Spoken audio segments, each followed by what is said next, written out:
ang kasagutan ng ating problema. Yes, tayo man ay naghahanap buhay para physically maging okay, pero ang pinakamalaking problema ay hindi pinansyal, kundi ang kaluluwa natin ay merong kapahamakan.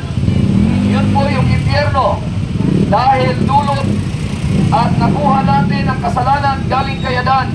Ang unang tao nga si Adan ang nagkasala at naipasa sa ating lahat ng tao. Kaya ang tawag natin ay makasalanan at dapat parusahan sa impyerno. Pero may good news. Ang good news is the gospel of Christ.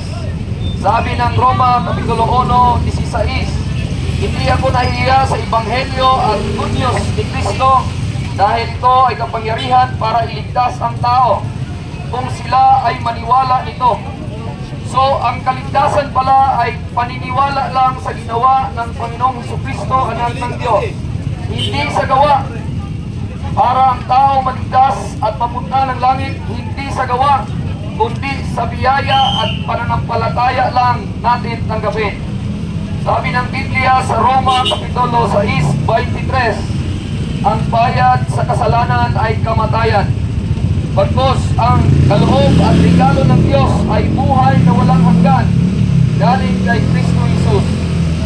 Mga kaibigan, mga kapatid, kami po ay nangangaral ng magandang balita at kami po ay taga Mangga Area Baptist Church.